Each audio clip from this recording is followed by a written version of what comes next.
Stranger things. अगर आपने stranger things का एक भी एपिसोड नहीं देखा है तो आप एक बहुत बड़ी पॉप कल्चर फेनोमेना मिस कर रहे हो। मतलब अगर आपने एक भी एपिसोड अभी तक नहीं देखा है तो ये वीडियो आपके लिए है, और अगर आपने देख रखा है तो मैं बढ़िया सा कुछ अलग चीज़, अलग बातें बताऊंगा इस वीडियो में जो आपको एक नॉस्टैल्जिक फील देगी, और हो सकता है आपके बहुत सारी डिटेल्स भी जो आप मिस कर चुके हो वो आपको याद आ जाए।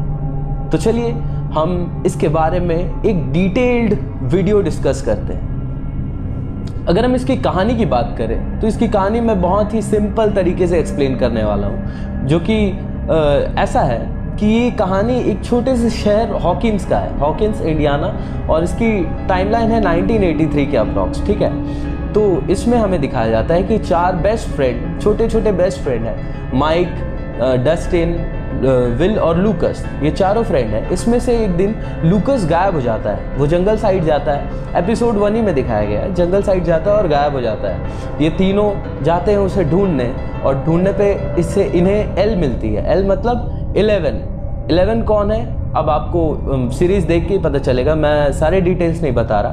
पर विल कहाँ जाता है? विल अपसाइड डाउन में जाता है, और अपसाइड डाउन कहाँ है? वो एकदम अर्थ सरफेस के नीचे है, ऐसा सीरीज में दिखाया गया है। तो उसके नीचे एक ऐसी डरावनी जगह है जहां पर विल को कैद किया जाता है। कौन करता है? मॉन्स्टर्स। अब मॉन्स्टर्स को कौन कंट्रोल कर रहा है? तो ये बहुत बड़ा एक शॉकिंग सीन है, न्यूज़ है। ये एक्चुअली वेकना कंट्रोल कर रहा है मॉन्स्टर्स को। तो विल को क्यों ले जाते हैं? विल एक तरह का प्यादा है, वेसल है, हमें सीरीज़ में दिखाया गया है। मैं सीज़न 5 देख के लौटा हूँ, वर्ड्स एग्जैक्टली दिल से निकल रहे हैं। तो उसमें ऐसे ही दिखाया गया है कि विल जो है वो इजी शिकार है, क्योंकि उसके पुराने जो थॉट्स है वो उससे अलाइन नहीं होते और बहुत बुरे हैं। तो इजी शिकार है वेकना को इसको कंट्रोल करने के लिए। और हाँ, कुल मिला के यही है स्टोरी। अब आगे मैं बात बताना चाहता हूँ कि इसमें ख़ास क्या है। सबसे पहला पॉइंट है इसकी ग्रिपीनेस। ये शो उतना ही ग्रिपी है जितना इसकी स्टोरी लाइन तगड़ी है। इसके बच्चों की एक्टिंग बहुत सटीक है, आपको एक सेकंड भी बोर होने नहीं देगी। इसमें इमोशंस है, इसमें एक्शन है, इसमें वो गोर चीज़ है, इसमें वो बात है जो आपको पसंद आएगी, जो कि मुझे आई है, और मेरे ख्याल से जितने भी टॉप यूट्यूबर हैं वो सबको पसंद आई है। अब मैं इसके बारे में और खुल के बात करना चाहता हूँ। ये तो हो गई स्टोरी।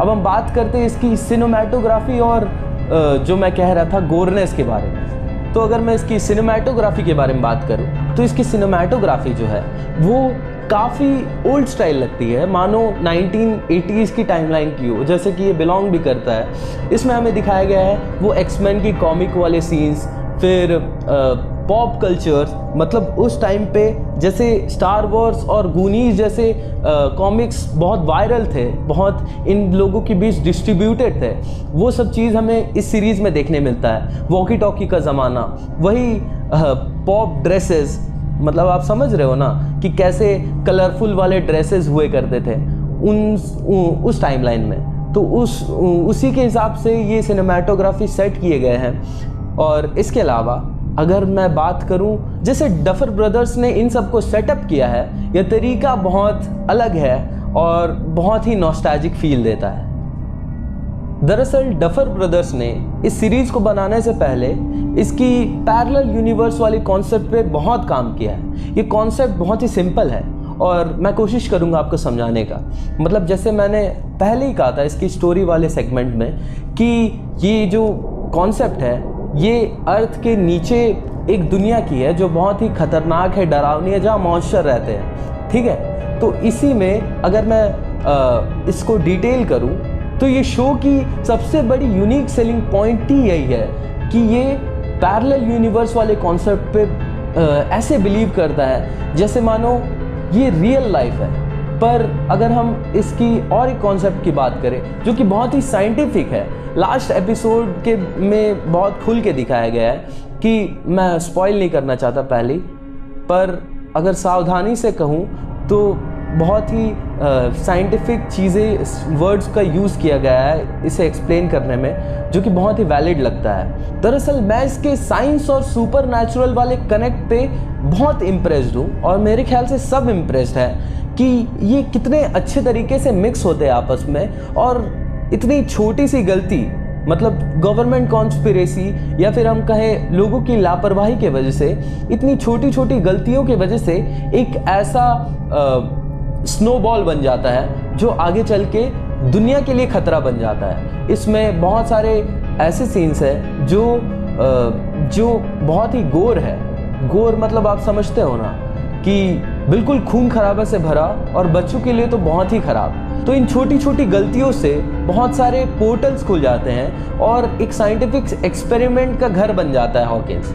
तो ये सब चीज़ बहुत ही मसालेदार और अच्छे तरीके से पोर्ट्रे किया गया है। तो अगर हम बात करें इसकी रेलिवेंसी पर, तो ये बहुत ही रेलेवेंट शो है। बल्कि इसमें सिर्फ भूत प्रेत तांत्रिक वगैरह नहीं दिखाया गया है, ये सिर्फ हॉरर ही नहीं है, बल्कि इसमें साइंस फिक्शन का भी तड़का है, जो कि इस पे 4 चांद लगाता है रियली।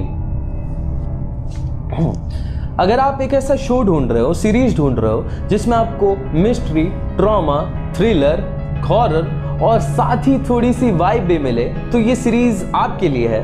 और मैं आपको रेकमेंड करना चाहता हूँ कि आप सीरीज़ देखें। अगर आपने नहीं देखा है तो बहुत सारे कैरेक्टर्स ऐसे हैं जो आप कभी नहीं भूलेंगे, जैसे स्टीव हैरिंगटन, डस्टिन हैंडरसन और जिम हॉपर, 11, माइक व्हीलर।